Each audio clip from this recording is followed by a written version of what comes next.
Assalamualaikum warahmatullahi wabarakatuh. Pada kesempatan pada hari ini saya akan mempresentasikan tentang standarisasi jaringan komputer. Yang akan presentasikan lebih spesifiknya adalah tatanan OSI model dan TCP/IP model. Apa itu model referensi OSI? Model referensi OSI adalah model komunikasi jaringan yang paling banyak digunakan oleh vendor atau pembuat sistem jaringan. Model ini adalah alat terbaik untuk memahami bagaimana data dikirim dari program aplikasi melalui media jaringan ke program aplikasi pada komputer lain dalam sebuah jaringan, bahkan jika pengirim dan penerima memiliki tipe jaringan yang berbeda. Model OSI membantu Anda melihat fungsi jaringan yang terjadi pada setiap layernya. Layer model referensi OSI.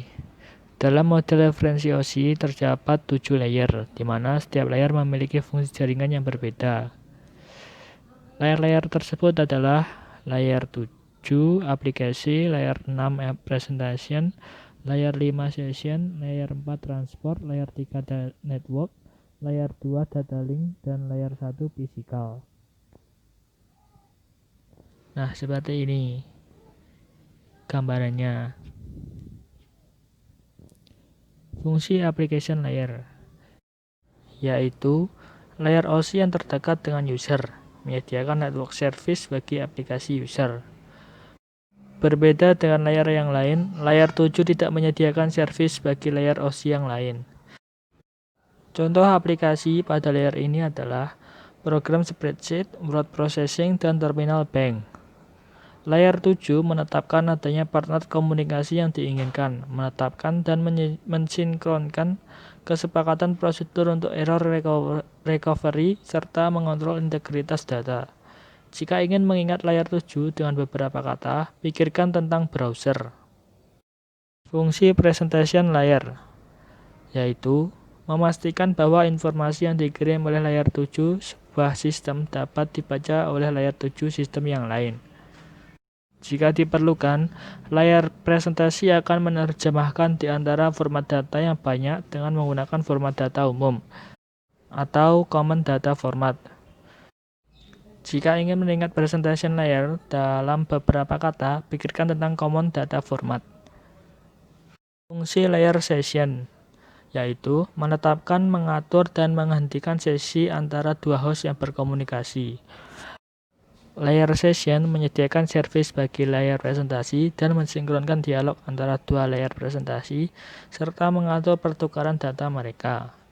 Di samping mengatur sesi, layer session menyediakan perlengkapan untuk transfer data yang efisien, kelas pelayanan, dan laporan pengecualian masalah layer 5, 6, dan 7. Jika ingin mengingat layer 5 dalam beberapa kata, pikirkan dialog dan percakapan atau conversation.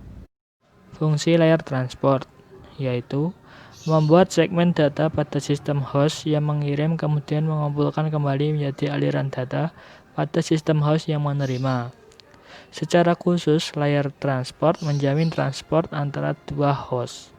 Dalam menyediakan pelayanan komunikasi, layer transport menetapkan, menjaga, dan menghentikan sirkuit virtual.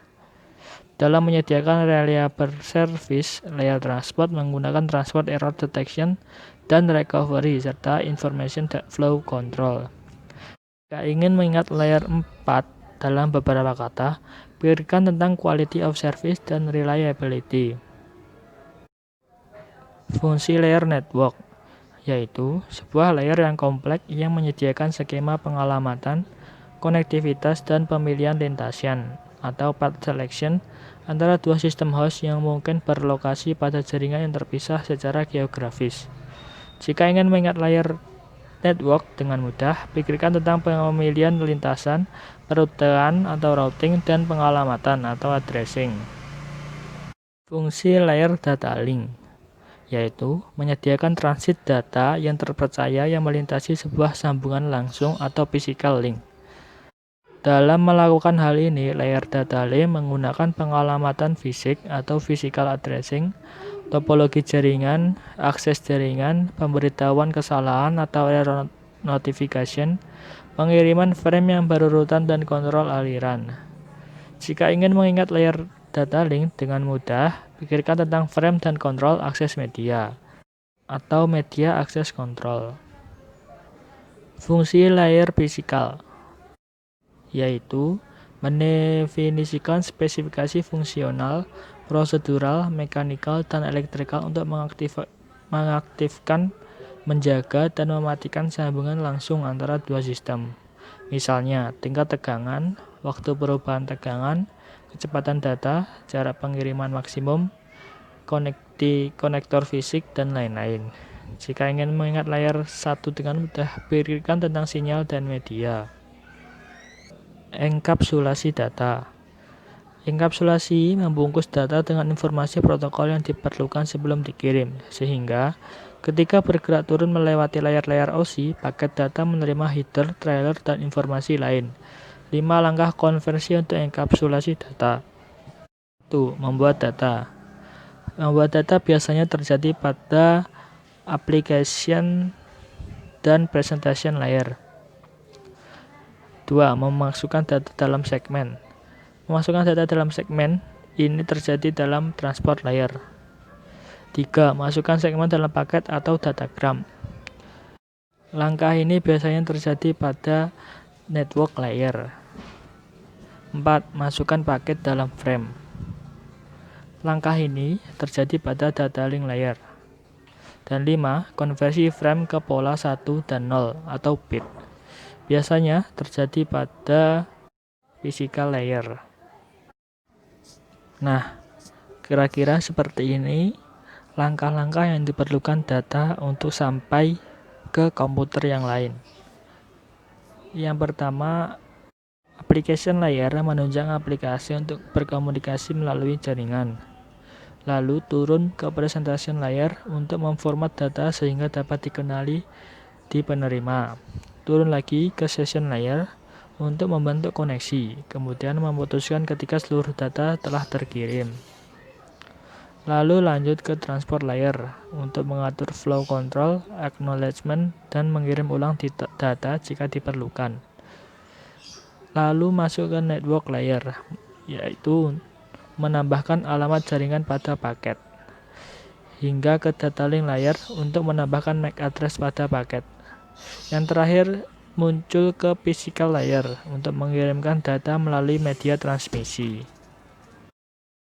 Langkah-langkah tadi terjadi pada komputer si pengirim. Untuk komputer si penerima juga terjadi langkah-langkah yang sama namun terbalik. Dari layer 1, layer 2, layer 3, layer 4, ke layer 5, ke layer 6, dan terakhir ke layer 7. Model referensi TCP/IP.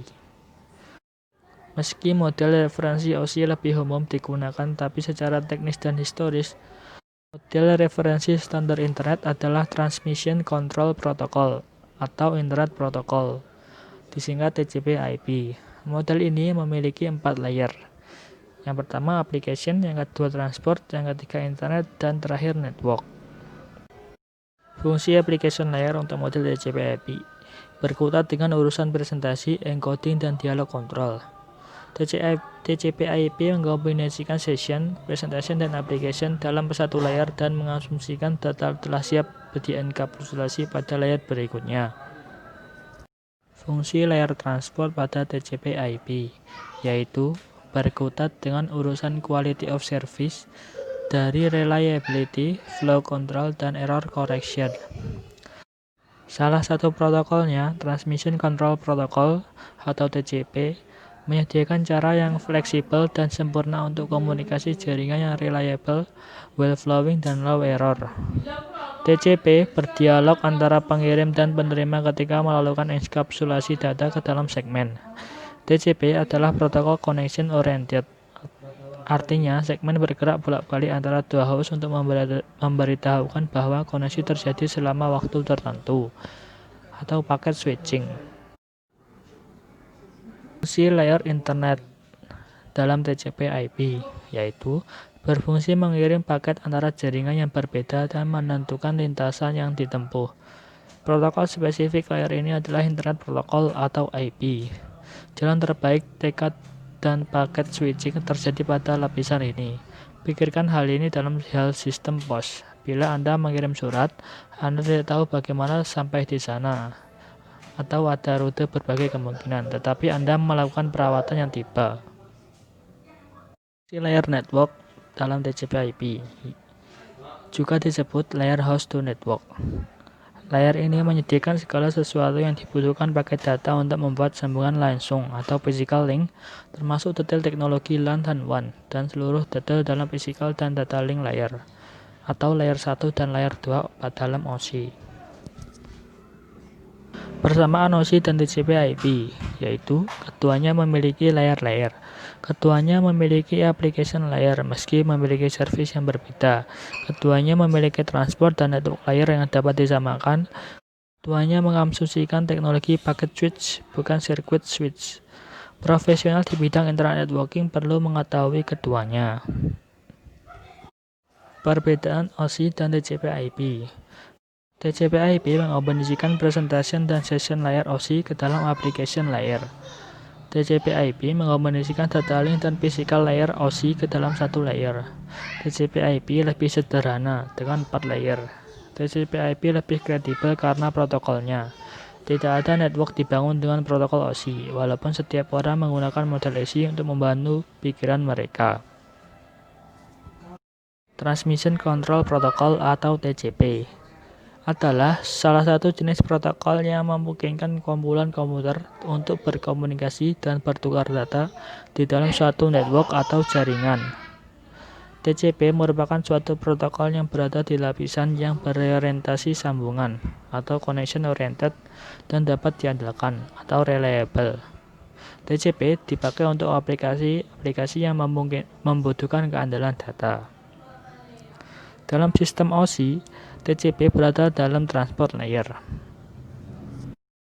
Cara kerja TCP/IP. Pertama, datagram dibagi ke dalam bagian-bagian kecil yang sesuai dengan ukuran bandwidth, di mana data tersebut akan dikirimkan. Kedua, pada lapisan TCP, data tersebut lalu dibungkus dengan informasi header yang dibutuhkan. Ketiga, setelah datagram dibungkus dengan header TCP, datagram tersebut lalu dikirim kepada lapisan IP. Keempat, IP menerima datagram dari TCP dan menambahkan headernya sendiri pada datagram tersebut. Kelima, IP lalu mengarahkan datagram tersebut ke tujuannya. Keenam, komputer penerima melakukan proses-proses perhitungan. Ia memeriksa perhitungan checksum yang sama dengan data yang diterima. Jika kedua perhitungan tersebut tidak cocok, berarti ada error sewaktu pengiriman dan datagram akan dikirimkan kembali. Kelebihan TCP/IP. TCP/IP adalah protokol yang bisa diarahkan, artinya ia bisa mengirimkan datagram melalui rute-rute yang telah ditentukan sebelumnya. Hal ini dapat mengurangi kepadatan lalu lintas Anda pada jaringan, serta dapat membantu jika jaringan mengalami kegagalan. TCP/IP dapat mengarahkan data melalui jalur lain. Kedua, memiliki mekanisme pengiriman data yang handal dan efisien. Ketiga, bersifat open platform atau open platform independen, yaitu tidak terikat oleh jenis perangkat keras atau perangkat lunak tertentu. Keempat, karena sifatnya terbuka, TCP/IP bisa mengirimkan data antara sistem-sistem komputer yang berbeda yang menjalankan pada sistem operasi yang berbeda pula. Kelima, TCP/IP terpisah dari perangkat keras yang mendasarinya. Protokol ini dapat dijalankan pada jaringan internet, token ring, X25, dan bahkan melalui sambungan telepon. TCP/IP menggunakan skema pengalamatan yang umum, maka semua sistem dapat mengirimkan data ke alamat sistem yang lain. User Datagram Protocol atau UDP adalah salah satu protokol lapisan transport TCP/IP yang mendukung komunikasi yang tidak andal (unreliable) tanpa koneksi (connectionless) antara host dalam jaringan yang menggunakan TCP/IP. Kegunaan User Datagram Protocol. 1. Protokol yang ringan untuk menghemat sumber daya memori dan prosesor.